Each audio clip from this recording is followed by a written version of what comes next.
अध्याय 4 दिव्य ज्ञान।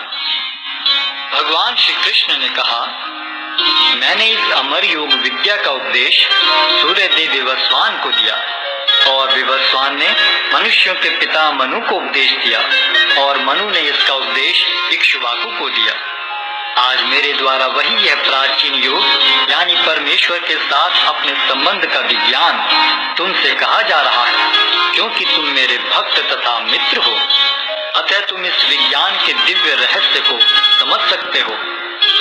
इस प्रकार यह परम विज्ञान गुरु परंपरा द्वारा प्राप्त किया गया और राज ऋषियों ने इसी विधि से इसे समझा, किंतु कालक्रम में यह परंपरा छिन्न हो गई। अतः यह विज्ञान यथारूप में लुप्त हो गया लगता है। अर्जुन ने कहा, सूर्यदेव विवस्वान आपसे पहले हो चुके हैं, तो फिर मैं कैसे समझूं कि प्रारंभ में भी आपने उन्हें इस विद्या का उपदेश दिया था? श्री भगवान ने कहा, तुम्हारे तथा मेरे अनेकानेक जन्म हो चुके हैं। मुझे तो उन सब का स्मरण है, किंतु हे परम तप, तुम्हें उनका स्मरण नहीं रह सकता है। यद्यपि मैं अजन्मा तथा विनाशी हूँ और यद्यपि मैं समस्त जीवों का स्वामी हूँ, तो भी प्रत्येक युग में मैं अपने आदि दिव्य रूप में प्रकट होता हूँ। हे भरतवंशी, जब भी और जहाँ भी धर्म का पतन होता है और अधर्म की प्रधानता होने लगती है, तब तब मैं अवतार लेता हूँ। भक्तों का उद्धार करने, दुष्टों का विनाश करने तथा धर्म की फिर से स्थापना करने के लिए मैं हर युग में प्रकट होता हूँ। हे अर्जुन, जो मेरे आविर्भाव तथा कर्मों की दिव्य प्रकृति को जानता है, वह इस शरीर को छोड़ने पर इस भौतिक संसार में पुनः जन्म नहीं लेता, अपितु मेरे सनातन धाम को प्राप्त होता है। आसक्ति, भय तथा क्रोध से मुक्त होकर मुझ में पूर्णतया तन्मय होकर और मेरी शरण में आकर बहुत से व्यक्ति भूतकाल में मेरे ज्ञान से पवित्र हो चुके हैं। इस प्रकार से उन सबों ने मेरे प्रति दिव्य प्रेम को प्राप्त किया है। जिस भाव से सारे लोग मेरी शरण ग्रहण करते हैं, उसी के अनुरूप मैं उन्हें फल देता हूँ। हे पार्थ, प्रत्येक व्यक्ति सभी प्रकार से मेरे पथ का अनुगमन करता है। इस संसार में मनुष्य सकाम कर्मों में सिद्धि चाहते हैं, फलस्वरूप वे देवताओं की पूजा करते हैं। निस्संदेह संसार में मनुष्य को सकाम कर्म का फल शीघ्र प्राप्त होता है। प्रकृति के तीनों गुणों और उनसे संबद्ध कर्म के अनुसार मेरे द्वारा मानव समाज के 4 विभाग रचे गए। यद्यपि मैं इस व्यवस्था का सृष्टा हूँ, किंतु तुम यह जान लो कि मैं इतने पर भी अव्यय अकर्ता हूँ। मुझ पर किसी कर्म का प्रभाव नहीं पड़ता, न ही मैं कर्म फल की कामना करता हूँ। जो मेरे संबंध में सत्य को जानता है, वह भी कर्मों के फल के पाश में नहीं बंधता। प्राचीन काल में समस्त मुक्तात्माओं ने मेरी दिव्य प्रकृति को जान करके ही कर्म किया। अतः तुम्हें चाहिए कि उनके पद चिन्हों का अनुसरण करते हुए अपने कर्तव्य का पालन करो। कर्म क्या है और अकर्म क्या है, इसे निश्चित करने में बुद्धिमान व्यक्ति भी मोहग्रस्त हो जाते हैं। अतः मैं तुमको बताऊंगा कि कर्म क्या है, जिसे जानकर तुम सारे अशुभ से मुक्त हो सकोगे। कर्म की बारीकियों को समझना अत्यंत कठिन है, अतः मनुष्य को चाहिए कि वह यह ठीक से जाने कि कर्म क्या है, विकर्म क्या है और अकर्म क्या है। जो मनुष्य कर्म में अकर्म और अकर्म में कर्म देखता है, वह सभी मनुष्यों में बुद्धिमान है और सब प्रकार के कर्मों में प्रवृत्त रहकर भी दिव्य स्थिति में रहता है। जिस व्यक्ति का प्रत्येक प्रयास इंद्रिय तृप्ति की कामना से रहित होता है, उसे पूर्ण ज्ञानी समझा जाता है। उसे ही साधु पुरुष ऐसा करता कहते हैं, जिसने पूर्ण ज्ञान की अग्नि से कर्म फलों को भस्मसात कर दिया है।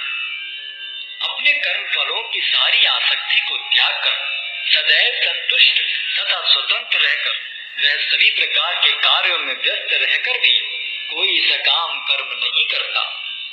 ऐसा ज्ञानी पुरुष पूर्ण रूप से संयमित मन तथा बुद्धि से कार्य करता है, अपनी संपत्ति के सारे स्वामित्व को त्याग देता है और केवल शरीर निर्वाह के लिए कर्म करता है। इस तरह कार्य करता हुआ वह पाप रूपी फलों से प्रभावित नहीं होता है। जो स्वतः होने वाले लाभ से संतुष्ट रहता है, जो द्वंद्व से मुक्त है और ईर्ष्या नहीं करता, जो सफलता तथा असफलता दोनों में स्थिर रहता है, वह कर्म करता हुआ भी कभी बंधता नहीं। जो पुरुष प्रकृति के गुणों के प्रति अनासक्त है और जो दिव्य ज्ञान में पूर्णतया स्थित है, उसके सारे कर्म ब्रह्म में लीन हो जाते हैं।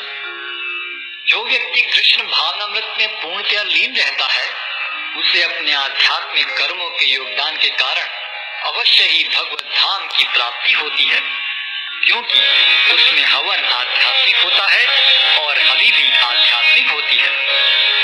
कुछ योगी विभिन्न प्रकार के यज्ञों द्वारा देवताओं की भली भांति पूजा करते हैं और कुछ परब्रह्म रूपी अग्नि में आहुति डालते हैं। इनमें से कुछ विशुद्ध ब्रह्मचारी श्रवण आदि क्रियाओं तथा इंद्रियों को मन के नियंत्रण रूपी अग्नि में स्वाहा कर देते हैं, तो दूसरे लोग इंद्रिय विषयों को इंद्रियों की अग्नि में स्वाहा कर देते हैं। दूसरे जो मन तथा इंद्रियों को वश में करके आत्म साक्षात्कार करना चाहते हैं, संपूर्ण इंद्रियों तथा प्राण वायु के कार्यों को संयमित मन रूपी अग्नि में आहुति कर देते हैं।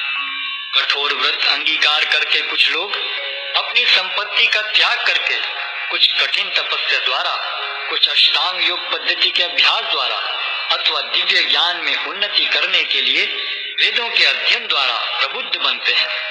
अन्य लोग भी हैं जो समाधि में रहने के लिए श्वास को रोके रहते हैं।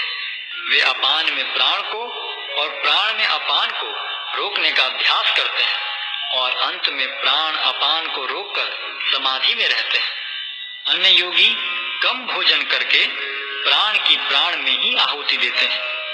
ये सभी यज्ञ करने वाले यज्ञों का अर्थ जानने के कारण पाप कर्मों से मुक्त हो जाते हैं और यज्ञों के फल रूपी अमृत को चखकर परम दिव्य आकाश की ओर बढ़ते जाते हैं। हे कुरुश्रेष्ठ, जब यज्ञ के बिना मनुष्य इस लोक में या तो इस जीवन में ही सुखपूर्वक नहीं रह सकता, तो फिर अगले जन्म में कैसे रह सकेगा? ये विभिन्न प्रकार के यज्ञ वेद सम्मत हैं और ये सभी विभिन्न प्रकार के कर्मों से उत्पन्न हैं। इन्हें इस रूप में जानने पर तुम मुक्त हो जाओगे।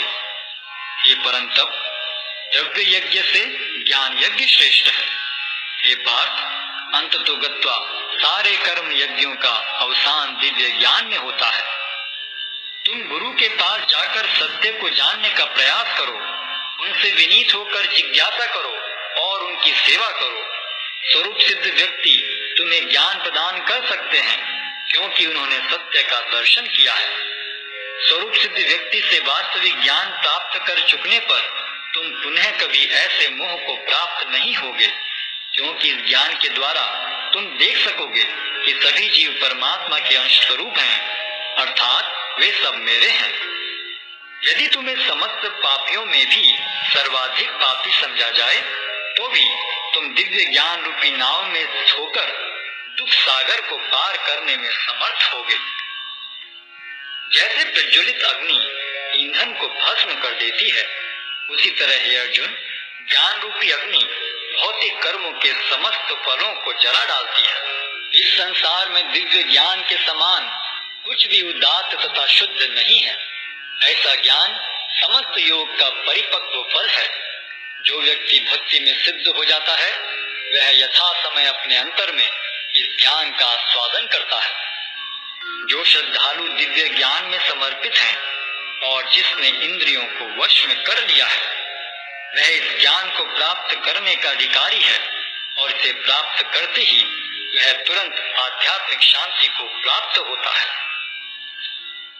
किंतु जो अज्ञानी तथा श्रद्धा विहीन व्यक्ति शास्त्रों में संदेह करते हैं, वे भगवत भावनामृत नहीं प्राप्त करते, अपितु नीचे गिर जाते हैं।